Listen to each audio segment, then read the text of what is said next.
அனைவருக்கும் வணக்கம்.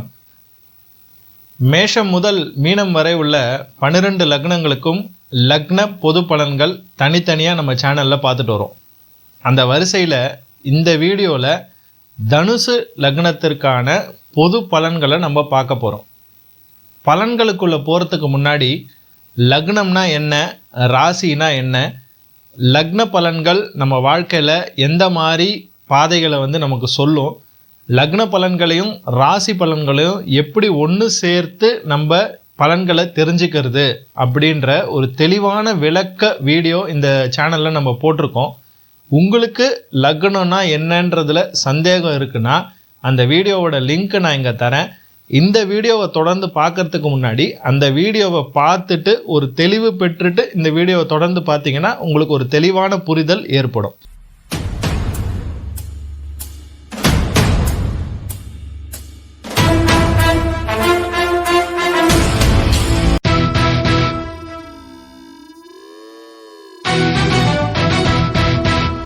இந்த லக்ன பலன்கள் அப்படின்ற விஷயத்தில் நம்ம எந்த மாதிரி பலன்கள்லாம் பார்க்க போகிறோம்?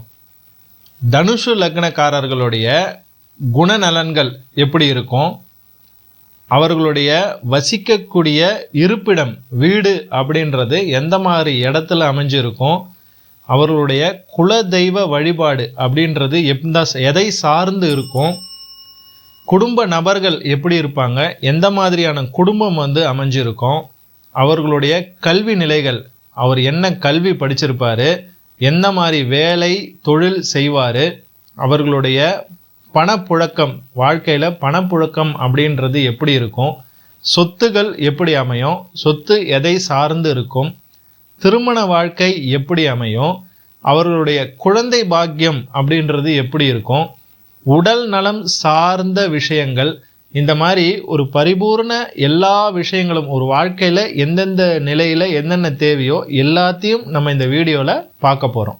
இந்த மாதிரி முக்கியமான நிறைய விஷயங்களை நம்ம இந்த வீடியோவில் பேசியிருக்கோம். முக்கியமாக நம்ம வாழ்க்கையில் நமக்கு ஏற்படக்கூடிய தடை தாமதங்களை தாண்டி வெற்றி காண்றதுக்கான வாழ்வியல் பரிகாரங்கள் பற்றி நிறைய விஷயங்களை இந்த வீடியோவில் பேசியிருக்கோம். அதனால் யாருமே இந்த வீடியோவை ஸ்கிப் பண்ணாமல் தொடர்ந்து இந்த ஒரு 15-20 நிமிஷம் நீங்கள் ஸ்பெண்ட் பண்ணீங்க அப்படின்னா கண்டிப்பாக உங்கள் வாழ்க்கையில் பயனுள்ள விஷயமா அமையும். சரி, இப்போது தனுசு லக்னக்காரர்களுடைய பொது குணநலன்கள் எப்படி இருக்கும் அப்படின்றத நம்ம பார்க்கலாம். பொதுவாக இந்த தனுசு லக்னக்காரர்கள் சொன்ன வாக்கு தவற மாட்டாங்க. கொடுத்த வாக்கை எப்படியாவது தனியாக தானே செஞ்சு முடிக்கக்கூடியவங்க. யாருடைய உதவியும் எதிர்பார்க்க மாட்டாங்க. வாழ்க்கையில் இவங்க கிட்ட யாராவது ஒரு ரகசியத்தை சொல்லி நீங்களே இதை பத்திரமா வச்சுக்கோங்கன்னா அவங்க அப்படி அந்த பக்கம் போகிறதுக்கு முன்னாடி இவங்க மற்றவங்ககிட்ட சொல்லிடுவாங்க. இவங்க கிட்ட ரகசியம் மட்டும் தங்காது. ரொம்ப கோவப்பட்டு கோவத்தில் என்ன பேசுகிறோன்னே தெரியாத அளவுக்கு திட்டுவாங்க, பேசுவாங்க, கத்துவாங்க. ஆனால் கோபம் தீர்ந்த உடனே அவங்க செய்த தப்பை அவங்களே உணர்வாங்க. இதுதான் இவங்களுடைய குணாதிசயம். இது இருக்கிறதுனால நிறையா பேரோட விரோதத்தை இவங்க சம்பாதிச்சுப்பாங்க. இவர்களுக்கு பொதுவாக பெண் நண்பர்கள் அதிகம். ஆனால் அந்த பெண் நண்பர்கள்னாலேயே இவங்க வாழ்க்கையில் நிறைய பிரச்சனைகளை இவங்க சந்திக்கிறதுக்கான வாய்ப்புகள் இருக்குது. பொதுவாக தனுசு லக்னக்காரர்களை லைட்டாக புகழ்ந்து பேசிட்டீங்கன்னு வச்சுக்கோங்களேன், உங்களுக்காக அவங்க என்ன வேணால் செய்வாங்க. புகழுக்கு மயங்கக்கூடியவர்கள் தான் இந்த தனுசு லக்னக்காரர்கள். சரி, இப்போ இந்த தனுசு லக்னக்காரர்கள் வசிக்கக்கூடிய இடம் வீடு அப்படின்றது எந்த மாதிரி அமைஞ்சிருக்கும் அப்படின்னு பார்க்கலாம். பொதுவாக இந்த தனுசு லக்னக்காரர்கள் இருக்கக்கூடிய வீடு அப்படின்றது வடகிழக்கு வாசல். அந்த வடகிழக்கில் அட்லீஸ்ட் கொல்லப்புற வாசலாவது இருக்கும், இல்லை மெயின் கேட்டு. இந்த வடகிழக்கில் ஒரு துவாரம் இருக்கக்கூடிய ஒரு வீடு அப்படின்றது அமைஞ்சிருக்கும். இவங்க வீடு அமையப்பெற்ற இடம் பார்த்திங்கன்னா ஒரு பக்கத்தில் ஒரு பெரிய கோவில் இல்லை ஒரு மதக்கூடம், அது எந்த மதம் சார்ந்த கூடமாக வேணால் இருக்கலாம், ஒரு மதக்கூடம் இல்லை ஒரு பெரிய பூங்கா இல்லை ஒரு பள்ளி கல்லூரி, அதாவது பொதுமக்கள் கூடக்கூடிய ஒரு இடம் இருக்கிறதுக்கான நிறைய வாய்ப்புகள் இருக்குங்க. இவங்க வீட்டில் நிறைய மர சாமான்கள் வச்சுருப்பாங்க. மர சாமான்கள் உபயோகிப்பதில் இவங்க தான் முதன்மையான ஆள். சரி, இந்த தனுசு லக்னக்காரர்களுடைய குலதெய்வம் சார்ந்த வழிபாடு முறை எப்படி இருக்கும் அப்படின்றத நம்ம பார்த்துடலாம். பொதுவாக இவங்களுடைய குலதெய்வம் அப்படின்றது ஒரு ஆயுதம் தாங்கிய நல்ல பெரிய மீசை, பெரிய பற்கள் உடைய ஒரு குலதெய்வமாக இருக்கிறதுக்கு நிறையா வாய்ப்புகள் இருக்குங்க. பெண் தெய்வமாக இருந்தது அப்படின்னா சிவப்பு நிற ஆடையை உடுத்தரக்கூடிய ஒரு பெண் தெய்வமாக இருக்கலாம். ஒரு கோடாங்கி, உடுக்கை இதெல்லாம் வச்சிருக்கக்கூடிய ஒரு தெய்வமாக கூட இருக்கலாம். பலி பூஜை அப்படின்றது இவங்களுடைய குலதெய்வ வழிபாட்டில் ஒரு முறையாக இருக்கும். இதில் ஒரு விஷயம் என்னென்னா, இவர்களுடைய தாத்தா இடம்பெயர்ந்து வந்ததுனால இந்த குலதெய்வத்தில் ஒரு குழப்பம் அப்படின்றது இவங்க குடும்பத்தில் கண்டிப்பாக இருக்கிறதுக்கான வாய்ப்புகள் இருக்குது. அந்த குழப்பத்தை சரி செஞ்சு குலதெய்வ வழிபாட்டை நீங்கள் தொடர்ந்து செய்யும்போது உங்கள் வாழ்க்கையில் நல்ல விஷயங்கள்லாம் தானாக நடக்கிறத நீங்கள் பார்ப்பீங்க. உங்கள் குலதெய்வ கோவில் அப்படின்றது பராமரிப்பு கொஞ்சம் குறைவாக இருக்கும். அதற்கான செலவுகளையோ இல்லை உடல் உழைப்போ நீங்கள் கொடுத்து அந்த பராமரிப்பை சீர் செய்யும்போது உங்கள் வாழ்க்கையில் இருக்கக்கூடிய தோஷங்கள் நீங்கி நன்மைகள் நடக்கிறத நீங்கள் கண்கூடாக பார்க்க முடியுங்க. சரி, இந்த தனுசு லக்னக்காரர்களுடைய குடும்பம் எப்படி இருக்கும், குடும்ப நபர்கள் எப்படி இருப்பாங்க அப்படின்ற விஷயத்தை இப்போ பார்க்கலாம். பொதுவாகவே இந்த தனுசு லக்னக்காரர்களுடைய குடும்பம் அப்படின்றது ஒரு பெயர் சொல்லக்கூடிய பெரிய குடும்பமாக இருக்குங்க. இவங்க இருக்கக்கூடிய இடத்துல இவங்க குடும்பம் ஒரு பெயர் சொல்லக்கூடிய ஒரு நல்ல குடும்பமாக அமைஞ்சிருக்கும். தந்தை இவருடைய தந்தை குடும்பத்தில் மூத்தவராக இருக்கணும், இல்லை 4வதாக இருக்கணும். இவர் தந்தைக்கு 2 வருமானம் வரக்கூடியதுக்கான வாய்ப்புகள் இருக்குது. இவருடைய தந்தை வழியில் ஆண் வாரிசு அப்படின்றது ரொம்ப குறைவாக இருக்கும், இல்லைன்னா ஆண் வாரிசு இல்லாமல் கூட இருக்கலாம். பெரும்பாலும் தனுசு லக்னக்காரர்கள் அம்மா பிள்ளையாக இருப்பாங்க. அம்மா கூடவே சுற்றுவாங்க. அம்மாக்காக எதை வேணால் செய்வாங்க. இந்த அம்மாவுக்கு இவர்களுடைய சிறு வயதிலேயே தன்னுடைய தாய்க்கு ஒரு கண்டம் தாண்டி வர வேண்டிய சிச்சுவேஷனும் அமைஞ்சிருக்கும். உடல் ரீதியாக நோய்கள் ஏதாவது ஒரு கண்டம் தாண்டி வரக்கூடிய விஷயங்கள் அமைஞ்சிருக்கும். இவர்களுக்கு கண்டிப்பாக கூட பிறந்தவங்கன்றவங்க இருப்பாங்க. இவர்களுடைய இளையவர்களுடைய ரிலேஷன்ஷிப் இவருக்கு அவ்வளோவா சரியே இருக்காது. இவங்க வாழ்க்கையில் இவங்க ஒரு பிரதரை இழந்திருப்பாங்க. அதாவது கூட பிறந்தவர்கள் சகோதரர் ஒருத்தரை இழப்பதற்கான வாய்ப்புகள் ரொம்ப அதிகம். இவர்களுடைய தாத்தா வழியில் காணாமல் போனவங்க, அப்படி இல்லைன்னா திருமணம் ஆகாதவங்க கண்டிப்பாக இருக்கிறதுக்கான வாய்ப்பு இருக்குது. சரி, இப்போது தனுசு லக்னக்காரர்களுடைய கல்வி எதை மாதிரி அமைஞ்சிருக்கும், இவங்க என்ன படிச்சிருப்பாங்க அப்படின்ற விஷயத்த பார்க்கலாம். பொதுவாகவே தனுசு லக்னக்காரர்கள் கல்வியில் ஒரு தடை தாண்டி வந்திருக்கணுங்க. தடை தாமதம் அப்படின்றது கண்டிப்பாக இருக்கும். தடை தாண்டி தான் இவங்க கல்வியில் ஜெயிக்கணும். அது 40 வயசு தாண்டியும் இவங்க படிக்கக்கூடிய அமைப்புகள் அப்படின்றது இருக்குது. PhD வரைக்கும் கூட படிப்பாங்க. ஆனால் ஒரு தடை தாமதம் அப்படின்றது இருக்கும். இவங்க படிப்பு சார்ந்த விஷயத்தில் உதவியும் செய்வாங்க. இவங்க என்ன படித்தாங்களோ அதை வச்சு உதவுவாங்க, மற்றவங்களுக்கு உதவி செய்வாங்க. படிப்புக்காக உதவி செய்யக்கூடிய ஆட்களாக இவங்க இருப்பாங்க. இவங்க என்ன படித்தாலும் சரி, அந்த துறையில் இவங்க ஏதாவது ஒரு விஷயத்தை, சின்ன விஷயமா இருக்கட்டும் இல்லை பெரிய விஷயமா இருக்கட்டும், இவங்க ஏதாவது ஒரு விஷயத்தை கண்டுபிடிப்பாங்க. புதுசாக இருக்கிற விஷயத்த புதுசாக இவங்க கண்டுபிடிப்பாங்க. அந்த மாதிரி கண்டுபிடிப்பாளர்கள் நிறைய இருக்கக்கூடியது இந்த தனுசு லக்னத்தில் தான் இருக்காங்க. சரி, இந்த தனுசு லக்னக்காரர்களுக்கு எந்த மாதிரி வேலை அமையும், என்ன மாதிரி தொழில் அமையும் அப்படின்றத நம்ம இப்போ பார்த்துடலாம். பொதுவாகவே தனுசு லக்னக்காரர்களுக்கு வேலை, ஒரு ஜாபுக்கு போகிறது அப்படின்றது தொழிலை காட்டிலும் நல்லது. இவங்க ஓன் பிஸ்னஸ் பண்ணாமல் ஒரு இடத்துல வேலைக்கு போயிட்டு மாத சம்பளம் வாங்குறாங்க அப்படின்னா இவங்களுக்கு அது ஒரு நல்ல விஷயமா அமையும். பொதுவாகவே இவங்களுக்கு நாற்காலி யோகம் உண்டு. நாற்காலி யோகம் அப்படின்னா என்ன, பதவிகளும் பொசிஷனும் இவங்களை தேடி வரும். என்ன ஒரு விஷயம், இவங்க தகுதிக்கு குறைவான வேலையை செய்யக்கூடிய நிலையில் இருப்பாங்க. அதுதான் ஒரு பிரச்சனை. வேலை செய்கிற இடத்துல கண்டிப்பாக இவங்களுக்கு ஒரு மறைமுக எதிரி, பெண்களால் தொல்லைன்றது வேலை செய்கிற இடத்துல கண்டிப்பாக இருக்கும். இவங்க பெரும்பாலும் துர்நாற்றம் இருக்கக்கூடிய இடங்கள்ல, இல்லைன்னா பழைய பொருட்கள் விற்பனை செய்யக்கூடிய இடங்கள்ல வேலை செய்வாங்க. இவர்கள் வேலை செய்யக்கூடிய இடங்கள்ல துர்நாற்றம் வீசும். அதை ஒரு வாட்டி நம்ம பார்க்கணும். சரி, இப்போ இந்த தனுசு லக்னக்காரர்களுடைய பணப்புழக்கம், சொத்துன்றது வாழ்க்கையில் எப்படி இருக்கும், எதை சார்ந்து அமையும் அப்படின்றத பார்க்கலாம்.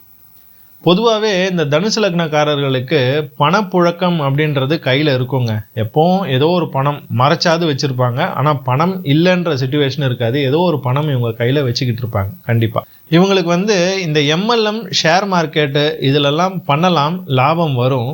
பட் ஆனால் பெரிய நஷ்டமாகறதுக்கும் வாய்ப்புகள் ஜாஸ்தி இருக்குது. அதனால் இவங்க என்ன பண்ணணும், ரொம்ப ஜாகிரதையாக இருக்கணும். பெரிய முதலீடு இல்லாமல் சின்ன பணம் வச்சு அந்த ஷேர் மார்க்கெட்டோ எம்எல்எம்மோ செய்கிறது இவங்களுக்கு நல்ல பலனை தரும், லாபத்தை தரும். 40 வயதுக்கு மேலே இவங்களுடைய வளர்ச்சி நல்லா இருக்கும். வாழ்க்கையில் ஒரு சொந்த வீடு வாசல் அப்படின்ற அமையக்கூடிய அமைப்புகள் எல்லாமே 40 வயசுக்கு மேலே அமையும். பூர்வீக சொத்து ஒன்று விரயமாகும். அப்படி இல்லைன்னா அதில் நிறைய செலவு பண்ணி அதை புதுப்பிக்கக்கூடிய அமைப்புன்றது இருக்கும். இவங்க ஒரு வீடை கட்டி முடிக்கிறதுக்குள்ள ரொம்ப திணறி திக்கி தில்லுமுள்ளாடுவாங்கன்னு சொல்லுவாங்க இல்லையா, திக்குமுக்கு ஆடுறது. ஸோ ஒரு வீடை இவங்க கட்டி முடிக்கிறதுக்குள்ள திக்குமுக்கு ஆடிடுவாங்க, திணறிடுவாங்க. அவ்வளோ கஷ்டப்பட்டு தான் அந்த வீடை இவங்க கட்டி முடிப்பாங்க. வாழ்க்கையில் இவங்க ஏதோ ஒரு சொத்தை யாரோ ஒருத்தருக்கு விட்டு கொடுத்துருப்பாங்க. அப்படி ஒரு விஷயமும் இவங்க வாழ்க்கையில் கண்டிப்பாக நடந்திருக்கும். சரி, இப்போது இந்த தனுசு லக்னக்காரர்களுடைய திருமண வாழ்க்கை எப்படி இருக்கும், இவர்களுக்கு குழந்தை பாக்கியம் அப்படின்றது எப்படி அமையும் அப்படின்ற விஷயத்தை பற்றி நம்ம பார்க்கலாம். முதல்ல திருமண வாழ்க்கை எடுத்துக்கிட்டோம் அப்படின்னா, இவர்கள் காதலினால் ஒரு கசப்பை தாண்டி தான் வாழ்க்கையில் அடுத்த திருமணத்துக்குள்ளே நுழைய முடியும். கண்டிப்பாக ஒரு கசப்பான அனுபவம் காதல் சார்ந்த விஷயத்தில் நடக்கிறதுக்கான வாய்ப்புகள் ரொம்ப ஜாஸ்தி. சரி, அப்படி தாண்டி வரும்போது திருமணத்துக்கு கலத்தரம் அப்படின்றது எப்படி அமையும் அப்படின்னா, மேற்கு வடமேற்கு திசையிலேருந்து இவங்களுக்கு கலத்தரம் அப்படின்றது அமையும். இல்லை அட்லீஸ்ட் அந்த கலத்தரத்தோட வீடு அதனுடைய வாசல் மேற்கு வடமேற்கு திசையை நோக்கி இருக்கிறதுக்கான வாய்ப்புகள் ஜாஸ்தி. பெரும்பாலும் இவங்க ஒரு குழப்பவாதி, அதனாலேயே நிறைய பிரச்சனைகளை இவங்க சந்திப்பாங்க. இவருடைய திருமணத்தில் பொதுவாக ஒரு சமுதாய வேறுபாடு, அப்படி இல்லைன்னா ஒரு சின்ன ஒரு மொழி, இவங்க வேறு மொழி அவங்க வேறு மொழி, அப்படி இப்போ இல்லைன்னா ஒரு வயது வித்தியாசம் இல்லையா, ஃபைனலாக தோற்றத்துலையாவது ஒரு பெரிய கேப் இருக்கும். அதாவது ரொம்ப வயசான மாதிரி ஒருத்தர் ரொம்ப யங்காகவும் இருக்கக்கூடிய ஒரு வித்தியாசம் கண்டிப்பாக இந்த கலத்தரங்களுக்குள்ளே தெரியும். தனுசு லக்னக்காரர்கள் ஜோடின்றது இப்படி தான் அமையும். இவர்களுடைய திருமணம் பார்த்திங்கன்னா 2 முகூர்த்தம் அப்படின்றது குறிச்சிருப்பாங்க.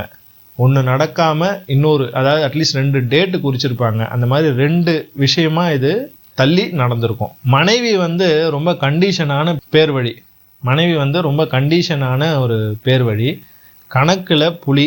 அதனாலேயே உங்களுக்கு வருமானம், நல்ல ஒரு வேலை வாய்ப்பு இதெல்லாம் கிடைக்கிறதுக்கான வாய்ப்புகளும் உண்டு. ஒரு சிலருக்கு இந்த தனுசு லக்னக்காரர்களுக்கு 2 தாரம் அமையுதுங்க. திருமணத்துக்கு அப்புறமா கண்டிப்பாக இவங்க வாழ்க்கையில் மென்மேனும் ஒரு வளர்ச்சி அப்படின்றத இவங்க காண்றாங்க.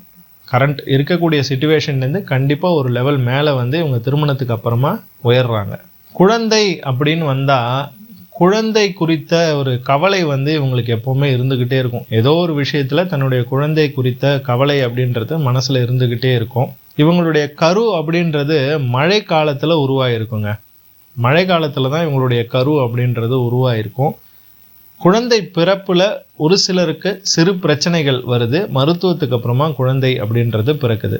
ஆண் வாரிசுக்கான ஏக்கம் இவங்க மனசில் இருந்துக்கிட்டே இருக்கும். ஒரு சிலருக்கு தாய்ப்பால் கொடுக்கறதுலையும் ஒரு பிரச்சனை அப்படின்றது அமையுது.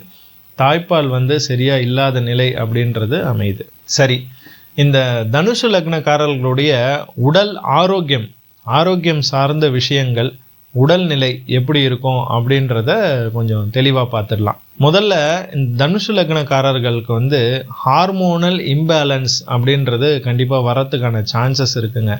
லேடிஸ் அப்படின்னு எடுத்துக்கிட்டிங்கன்னா அவங்களுக்கு இந்த மென்ஸ்ட்ரல் சைக்கிளில் டிஃப்ரென்ஷியேஷன், அதில் ஒரு இம்பேலன்ஸ் வரத்துக்கான சான்சஸ் நிறையா இருக்குது. ஒயிட் டிஸ்சார்ஜ்னு சொல்லக்கூடிய விஷயங்களும் பெரும்பாலும் சுகர் அஃபெக்ட் ஆகி அந்த சுகர்னால கிட்னி, யூரினல் ட்ராக் இன்ஃபெக்ஷன் இதெல்லாம் வர்றதுக்குமான வாய்ப்புகளும் நிறையா இருக்குங்க. ஸோ இதுக்கெல்லாம் நீங்கள் ஒரு முன்னெச்சரிக்கையாக சில விஷயங்களை செஞ்சுக்கிட்டு பாதுகாப்பாக இருந்துக்கிறது ரொம்ப நல்லதுங்க.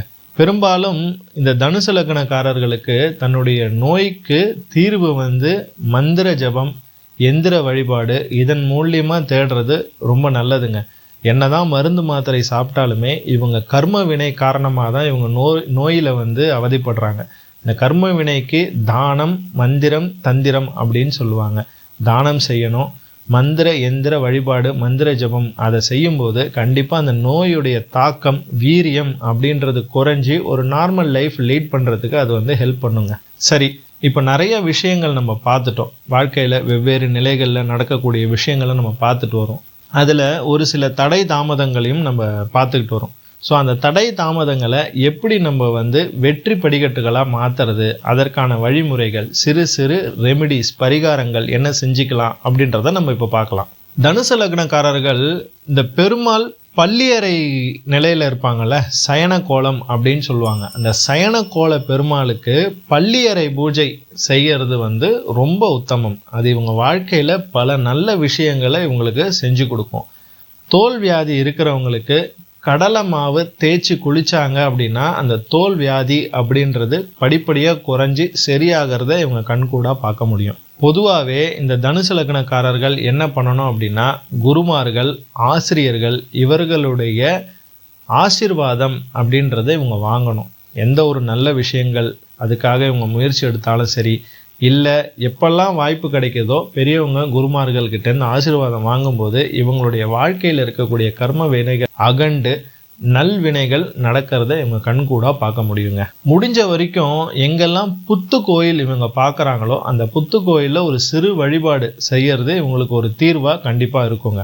இப்போது இவங்க வாழ்க்கையில் இவங்களுக்கு அதிர்ஷ்டம் தரக்கூடிய நாட்கள், கலர்ஸு, நம்பர்ஸ், எண்கள் இதெல்லாம் என்னென்ன, இது எப்படி பயன்படுத்தலாம் அப்படின்ற விஷயங்களை பற்றி நம்ம பார்க்கலாம். முதல்ல இவங்களுக்கு அதிர்ஷ்டம் தரக்கூடிய நிறங்கள், கலர்ஸ் பார்த்திங்கன்னா லைட் எல்லோ அப்படின்னு சொல்லக்கூடிய இளம் மஞ்சள் கலர், ரெட்டு, சிவப்பு, சாண்டல் கலர், சந்தன கலர், நீலம், ப்ளூ, ஆரஞ்சு. ஸோ இந்த கலர்ஸ் எல்லாமே பார்த்திங்கன்னா உங்களுக்கு அதிர்ஷ்டத்தை தரக்கூடிய நிறங்கள். முடிஞ்ச வரைக்கும் இந்த நிறங்களை நீங்கள் வந்து உங்கள் வாழ்க்கையில் பயன்படுத்தலாம். எப்படிலாம் பயன்படுத்தலாம்? ட்ரெஸ்ஸில் யூஸ் பண்ணலாம், ஒரு கர்ச்சீஃப் கையில் வச்சுக்கலாம், வீட்டில் பெயிண்ட்டுக்கு இந்த பெயிண்ட்ஸ் நீங்கள் செலக்ட் பண்ணலாம், வண்டி வாகனங்களில் இந்த கலர் இருக்கா மாதிரி பார்க்கலாம். ஸோ உங்களை சுற்றி இந்த கலரை நீங்கள் வச்சுக்கிட்டீங்க அப்படின்னா உங்களுக்கு இது வந்து ஒரு நல்ல அதிர்ஷ்டத்தை வந்து கொடுத்துக்கிட்டே இருக்கும். உங்களுக்கான அதிர்ஷ்டம் தரக்கூடிய நாட்கள், டேஸ் அப்படின்னு பார்த்தீங்கன்னா Sunday, Tuesday, Thursday and Friday. ஞாயிற்றுக்கிழமை, செவ்வாய்க்கிழமை, வியாழக்கிழமை மற்றும் வெள்ளிக்கிழமை. இந்த 4 நாட்களில் உங்கள் வாழ்க்கையில் முக்கியமான விஷயங்கள், நல்ல விஷயங்களை நீங்கள் தொடங்கும்போது அது உங்களுக்கு வெற்றியை மட்டும்தான் தரும். அதிர்ஷ்டம் தரக்கூடிய எண்கள், நம்பர்ஸ் அப்படின்னு பார்த்தீங்கன்னா 1, 3 மற்றும் 9, 1, 3 and 9. ஸோ இந்த அதிர்ஷ்டம் தரக்கூடிய விஷயங்களை உங்கள் வாழ்க்கையில் நீங்கள் எவ்வளோ முடியுமோ அவ்வளோ நீங்கள் உபயோகப்படுத்தும் போது தடைகள் விலகி நன்மைகள் நடக்கிறத நீங்கள் கண்கூடாக பார்க்க முடியும். இந்த வீடியோ ஃபுல்லாக நிறைய முக்கியமான வாழ்க்கைக்கு தேவையான விஷயங்களை, தனுசு லக்னத்திற்கான பொது பலன்களை நம்ம பார்த்தோங்க. இந்த வீடியோவை நீங்கள் சேவ் பண்ணி வச்சுக்கோங்க. உங்கள் வாழ்க்கையில் எந்த கட்டத்தில் ஒரு சந்தேகம் வந்தாலும் நீங்கள் அதை திருப்பி போட்டு பார்த்து தெளிவடைஞ்சிக்கலாம். இதில் சொல்லப்பட்டது எல்லாமே வந்து பார்த்திங்கன்னா பொது பலன்கள். இதை தாண்டி இதில் நிறைய ஈவெண்ட்ஸை பற்றி நம்ம பேசியிருப்போம். திருமணம், தொழில், வேலை, கல்வி. ஸோ இதெல்லாம் இன்னும் துல்லியமாக திருமணம் எப்போ நடக்கும், எந்த மாதிரி தொழில் அமையும், எப்போ வேலை கிடைக்கும், ஸோ இந்த மாதிரி விஷயங்களில் கால நிர்ணயம் செய்யணும். இன்னும் துல்லியமாக கான்சென்ட்ரிக்காக நம்ம வந்து அக்யூரேட்டாக தெரிஞ்சுக்கணும் அப்படின்னா கண்டிப்பாக சுய பிறப்பு கால ஜாதகம் ஆய்வுன்றது அவசியம். பிறப்பு கால ஜாதகத்தில் கிரகங்கள் எந்த நிலையில் இருக்குது, நடப்பு என்ன தசாபுத்தி பலன்கள் நடந்துக்கிட்டு இருக்கு, கோச்சார கிரகங்களும் பிறப்பு கால ஜாதக கிரகங்களும் எப்படி ஒன்றுக்கொன்று தொடர்பு கொண்டு பலன்களை கொடுத்துக்கிட்டு இருக்கு. இந்த ஆய்வு நம்ம செய்யும்போது இந்த பொது பலன்கள்லேருந்து இன்னும் கான்சென்ட்ரிக்காக உங்களுக்கான துல்லிய கால நிர்ணயத்தோட பலன்களை நம்மளால் சொல்ல முடியும். உங்களுக்கு அந்த மாதிரி பலன்களை தெரிஞ்சுக்கணும் அப்படின்னா உங்களுடைய குடும்ப ஜோதிடர்கிட்ட உங்களுடைய பிறப்பு கால ஜாதகத்தை காட்டி நீங்கள் கேட்கலாம். இல்லை வேறு நல்ல ஜோதிடர்கிட்டையும் உங்களுக்கான கேள்விகளை நீங்கள் கேட்டீங்க அப்படின்னா கண்டிப்பாக உதவுவாங்க. இந்த வீடியோவில் நாங்கள் பயனுள்ள தகவல்களை கொடுத்துருக்கோம் அப்படின்னு நீங்கள் நம்பினீங்கன்னா இந்த வீடியோவை லைக் பண்ணி எங்களை மோட்டிவேட் பண்ணுங்கள். இந்த மாதிரி வருங்காலத்தில் நாங்கள் முக்கியமான தகவல்கள் அடங்கிய வீடியோக்களை தொடர்ந்து அப்லோட் செய்வோம். அதெல்லாம் உங்களுக்கு உடனுக்குடன் வந்து சேரணும் அப்படின்னா இந்த சேனலை சப்ஸ்கிரைப் பண்ணிக்கோங்க, பெல் பட்டனையும் கிளிக் பண்ணிக்கோங்க. உங்களை மாதிரி தனுசு லக்னக்காரர்கள் எல்லாருக்கும் இந்த வீடியோவை ஷேர் பண்ணுங்கள். தனுசு லக்னம் மட்டும் இல்லாமல் 12 லக்னங்களுக்கான துல்லிய பலன்களும் நம்ம இந்த சேனலில் சொல்லியிருக்கோம். அதுக்கான லிங்க்கையும் நான் இங்கே தரேன். உங்கள் குடும்ப நபர்கள் மற்றும் நண்பர்களுடைய பலன்களையும் நீங்கள் முழுசாக பார்த்து தெரிஞ்சுக்கலாம். எல்லாருக்கும் எல்லாம் கிடைக்கட்டும். சுகமே சூழ்க. நன்றி.